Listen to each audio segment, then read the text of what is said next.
You know, every now and then you come across a figure in history who seems almost mythical. Someone with such staggering genius and, at the same time, such profound controversy that their life feels more like a Greek tragedy than reality.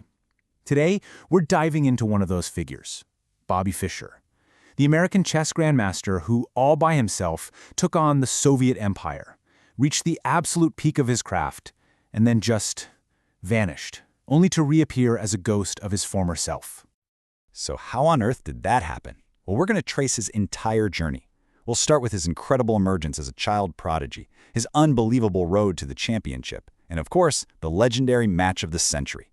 Then, we'll have to turn to the darker chapters, his self-imposed exile, his really controversial final years, and the incredibly complex legacy he left behind for all of us. You know, you might think a genius like Bobby Fischer started out at some fancy, prestigious academy, right? Nope. His story begins in a simple Brooklyn apartment. He was just a 6-year-old kid who taught himself how to play chess using the instruction manual from a set he got at a candy store. That's it. And once he started, his rise was just meteoric. It was a complete blur of broken records. I mean, look at this.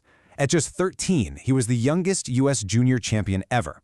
A year later, at 14, the youngest U.S. champion.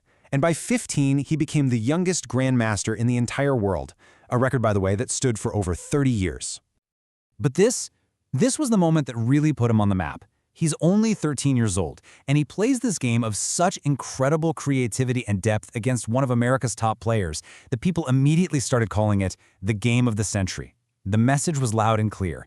A talent like this comes around maybe once in a generation. Okay, so let's get into his path to the world title, because this is where Fischer goes from being just a prodigy to an absolutely unstoppable force of nature. He wasn't just winning, he was dominating in a way nobody had ever seen before, or frankly, since. So in the run-up to his world championship match, Fischer goes on this unbelievable tear. He wins 20 consecutive games. Now, to put that into perspective, at the elite level of chess, a lot of games end in draws. Winning 20 straight against the absolute best players in the world, the Soviet grandmasters, everyone, it was just unheard of. And if you want to see that dominance in action, just look at this.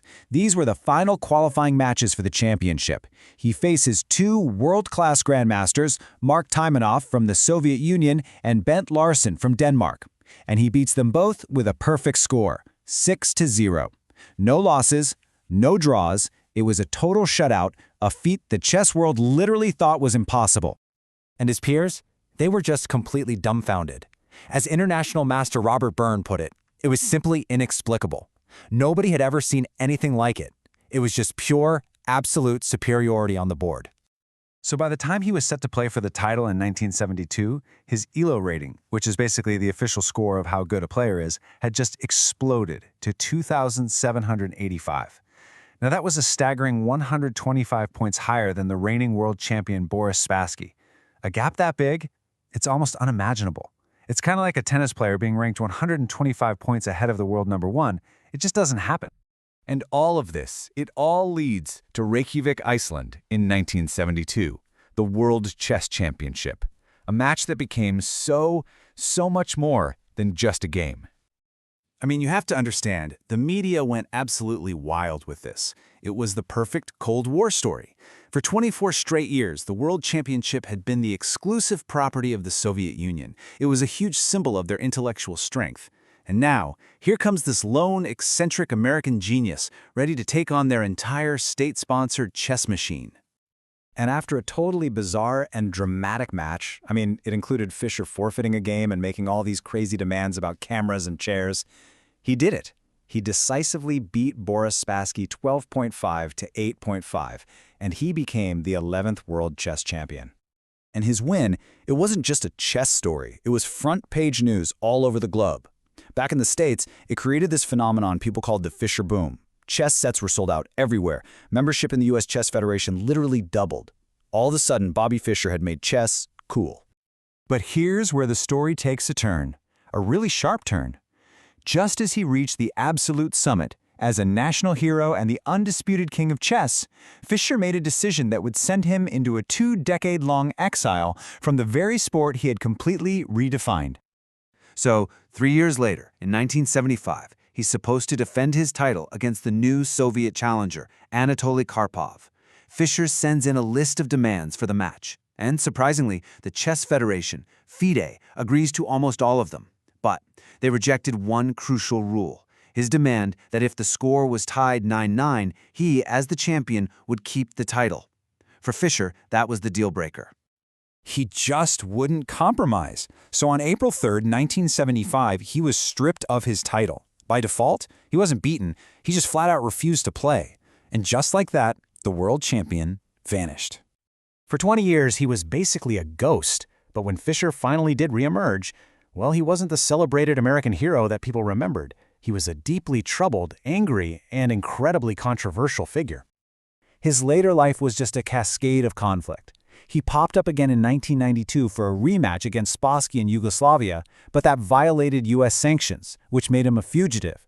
That led to years on the run, an arrest in Japan, and then this really strange final chapter, where Iceland, the country that hosted his greatest triumph, gave him citizenship so he could live out his final days. And during this time away, Fischer started spewing torrents of just hateful rhetoric in radio interviews. He was virulently anti-Semitic, which is shocking considering his own Jewish heritage, and he actually celebrated the 9/11 attacks on America. It was just horrifying, and it alienated pretty much everyone who had ever been a fan. So where does that leave us, right? How are we supposed to reconcile the brilliant artist who created these immortal games of chess with the bitter, hateful recluse he became? This really gets to the heart of his incredibly complicated legacy. Because, look, despite his personal demons, his contributions to the actual game of chess were revolutionary. I mean, think about it. That clock you see in every major tournament today that adds a little time after each move, he invented that.